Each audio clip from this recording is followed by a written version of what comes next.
ज्ञान study YouTube channel में आपका स्वागत है। तो इस वीडियो में प्रमुख संवैधानिक संशोधन के बारे में जानकारी प्राप्त करेंगे। तो हम उसी संशोधन के बारे में बताएंगे जिससे एग्जाम में प्रश्न पूछे जाते हैं। अगर आप वीडियो को अंत देखिएगा तो ये मेरा वादा है, आपको किसी भी एग्जाम में इससे संबंधित प्रश्न गलत नहीं होगा। ठीक है, तो चलिए सबसे पहले बात कर लेते हैं संशोधन क्या है। तो अनुच्छेद 368 के तहत संसद के द्वारा संशोधन किया जाता है।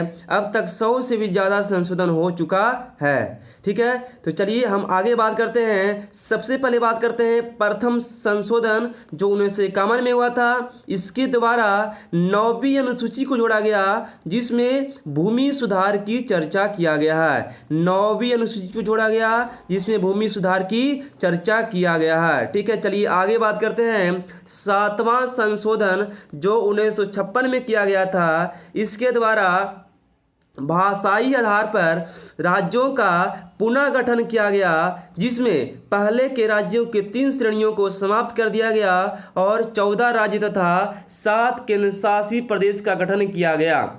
2 या 2 से अधिक राज्यों के लिए एक हाई कोर्ट होगा, एक उच्च न्यायालय होगा। इस बात को भी 7वां संशोधन के द्वारा जोड़ा गया। ठीक है, चलिए आगे बात करते हैं 15वां संशोधन जो 1963 में किया गया था। इसके द्वारा सर्वोच्च न्यायालय सुप्रीम कोर्ट के न्यायाधीशों की सेवामुक्ति की आयु 60 से बढ़ाकर 62 वर्ष कर दिया गया। 60 से 62 वर्ष कर दिया गया। ठीक है, चलिए आगे बात करते हैं 21वां संशोधन जो 1967 में किया गया था। 8वीं अनुसूची में 15वीं मानव भाषा के रूप में सिंधी भाषा को जोड़ा गया। ठीक है, आगे बात करते हैं 31वां संशोधन जो 1973 में किया गया था।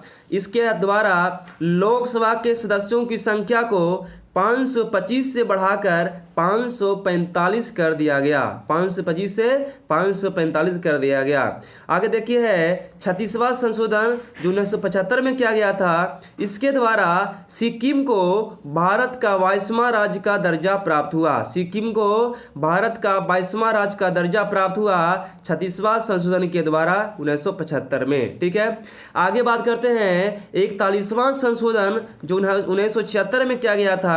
इसके द्वारा राज्य लोक सेवा आयोग के सदस्यों की आयु सीमा 60 से 62 वर्ष कर दिया गया, लेकिन संघ लोक सेवा आयोग के सदस्यों की आयु 65 वर्ष ही रहने दिया गया। ये बात को भी याद रखिएगा, यहां से प्रश्न पूछे जाते हैं। ठीक है, आगे बात करते हैं 42वां संशोधन जो 1976 में किया गया था। देखिए इस संशोधन को लघु संविधान कहा जाता है क्योंकि इसके द्वारा 59 प्रावधान जोड़ा गया था सबसे ज्यादा। ठीक है, इसके द्वारा मूल कर्तव्य को जोड़ा गया भाग 4 के क में, अनुच्छेद 51 के क में, इसे याद रखिएगा। और प्रस्तावना में 3 शब्द जोड़ा गया था। पहला समाजवादी, दूसरा धर्मनिरपेक्ष या पंथ निरपेक्ष और तीसरा अखंडता। ठीक है, लोकसभा तथा विधानसभा के कार्यकाल को 5 वर्ष से बढ़ाकर 6 वर्ष कर दिया गया। और देखिए राष्ट्रपति को सलाह मानने के लिए बाध्य कर दिया गया। राष्ट्रपति को सलाह मानने के लिए बाध्य कर दिया गया, मतलब मानना है तो मानना है। आगे देखिए इसी के द्वारा क्या बताया गया, प्रधानमंत्री तथा उसके मंत्रिपरिषद के सलाह के अनुसार राष्ट्रपति कार्य करेंगे। ठीक है, 5 विषय शिक्षा, वन एवं वन्यजीव, नापतौल, न्याय प्रशासन तथा जनसंख्या नियंत्रण को राज्य सूची से समवर्ती सूची में कर दिया गया। ठीक है, संसद तथा विधानमंडल में कोरम यानी गणपूर्ति को समाप्त कर दिया गया। कोरम यानी गणपूर्ति को समाप्त कर दिया गया। ठीक है, आगे बात करते हैं तो देखिए 44वां संशोधन जो 1978 में किया गया था। इसके द्वारा लोकसभा तथा विधानसभा के कार्यकाल को 6 वर्ष से घटाकर पुनः 5 वर्ष कर दिया गया।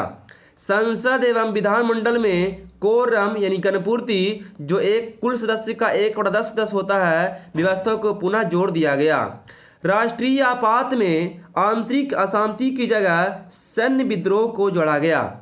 सुप्रीम कोर्ट को राष्ट्रपति तथा उपराष्ट्रपति के निर्वाचन में संबंधी विवाद को हल करने का अधिकार दिया गया। राष्ट्रपति तथा उपराष्ट्रपति के निर्वाचन में कोई अगर विवाद हो जाता है, उसको अधिकार किसको दिया गया? सुप्रीम कोर्ट को दिया गया, सर्वोच्च न्यायालय को दिया। कब दिया गया? तो 44वां संशोधन के द्वारा 1978 में। इस बात को भी याद रखेंगे, 44वां संशोधन 1978 में। ठीक है, आगे बात करते हैं 52वां संशोधन जो 1985 में हुआ था। इसके द्वारा 10वीं अनुसूची को जोड़ा गया और इस 10वीं अनुसूची में दल बदल कानून की चर्चा किया गया है।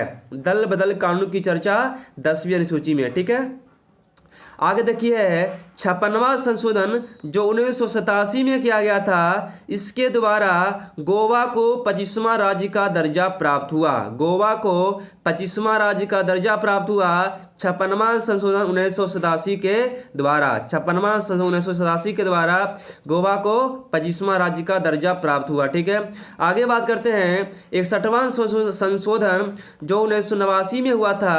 इसके द्वारा लोकसभा तथा विधानसभा में मतदान की आयु सीमा को 21 वर्ष से घटाकर 18 वर्ष कर दिया गया।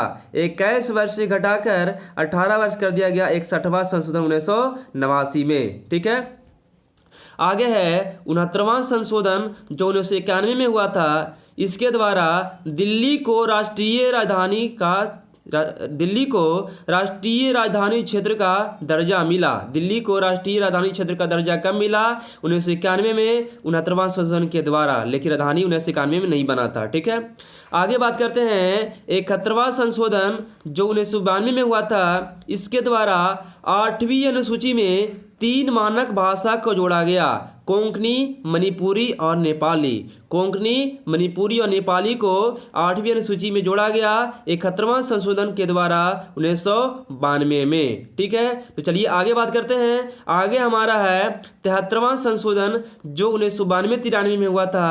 इसके द्वारा 11वीं अनुसूची को जोड़ा गया था और इसी 11वीं अनुसूची में पंचायती राज व्यवस्था को जोड़ा गया है। इस पंचायती राज व्यवस्था में कुल 29 विषय की चर्चा किया गया है और इस पंचायती राज व्यवस्था को भाग 9 और अनुच्छेद 243 में जोड़ा गया है। आगे बात करते हैं 74वां संशोधन जो 1992-93 में हुआ था। इसके द्वारा 12वीं अनुसूची को जोड़ा गया और इसी 12वीं अनुसूची में नगर पालिका या नगर निगम को जोड़ा गया। इस नगर निगम में कुल 18 विषय की चर्चा है, कुल 18 विषय की चर्चा किया गया है और इस नगर पालिका या नगर निगम को अनुसूची 12 तथा भाग 9 के काम में जोड़ा गया है। अनुसूची 12 तथा भाग 9 के काम में जोड़ा गया है। ठीक है, आगे हमारा है 84वां संशोधन जो 2001 में हुआ था। इसके द्वारा लोकसभा तथा विधानसभा के सीटों की संख्या को 2026 तक निश्चित कर दिया गया है।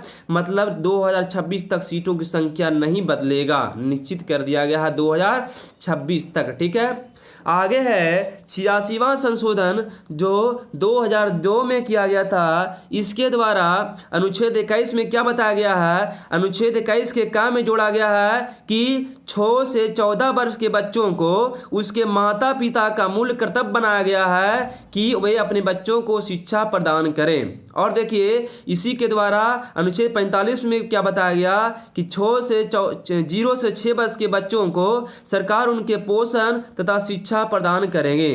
ठीक है, और देखिए वह जो था जो 6 से 14 वर्ष के बच्चों वाला जो था वह 11वां मूल कर्तव्य भी है, इसे याद रखिएगा। मूल कर्तव्य की संख्या वर्तमान में कुल कितने हैं? 11 हैं। ठीक है, आगे बात करते हैं। देखिए 91वां संशोधन जो 2003 में हुआ था। इसके द्वारा लोकसभा में मंत्री परिषद की अधिकतम संख्या कितनी है? तो कुल सदस्य का 15% और विधानसभा में मंत्री परिषद के सदस्यों की संख्या अधिकतम जो होगा कुल सदस्य का 15%, लेकिन न्यूनतम होगा 12। विधानसभा में न्यूनतम मंत्री कितने होंगे? 12। अधिकतम कितने मंत्री होंगे? तो कुल सदस्य का 15%। ठीक है, आगे देखिए 92वां संशोधन जो 2003 में किया गया था। इसके द्वारा 8वीं अनुसूची में अंतिम 4 मानक भाषा जोड़ा गया, मैथिली, संताली, बोडो और डोगरी। मैथिली, संताली, बोडो और डोगरी। इस प्रकार से 8वीं अनुसूची में कुल मानक भाषा की संख्या वर्तमान में 22 है, लेकिन मूल संविधान में मानक भाषा की संख्या कितनी थी? 14 थी। कितनी थी? 14, लेकिन वर्तमान में कितनी मानक भाषा है? तो 22 है। ठीक है, आगे है 101वां संशोधन जो 2016 में किया गया था। इस संशोधन के द्वारा 1 जुलाई 2017 को वस्तु एवं सेवा कर यानी जीएसटी लागू किया गया था। जीएसटी लागू कब किया गया? 1 जुलाई 2017 को। तो जीएसटी लागू किया गया है 101वां संशोधन के द्वारा लागू किया गया। ठीक है, और लास्ट हमारा है देखिए 24वां संशोधन जो 1971 में हुआ था। इसके द्वारा बताया गया था, जोड़ा गया है कि संविधान के किसी भी भाग में संसद संशोधन कर सकता है। संविधान के किसी भी भाग में संसद संशोधन कर सकता है। तो आशा करता हूँ आपको वीडियो पसंद आया होगा। हमने आपको उसी संशोधन को बताया है जो एग्जाम में पूछे जाते हैं। अगर आपको वीडियो पसंद आया है तो वीडियो को आप लाइक कर दीजिए, दोस्तों के पास शेयर जरूर कीजिएगा। अगर आप चैनल पर नए हैं तो प्लीज़ आप चैनल को सब्सक्राइब कर लीजिए। इसी तरह का आपको वीडियो मिलेगा टॉपिक वाइज। ठीक है, तो चलिए, थैंक्स फॉर वॉचिंग। जय हिंद, जय भारत। मिलते हैं नेक्स्ट वीडियो में, तब तक के लिए विदा लेते हैं। Take care yourself.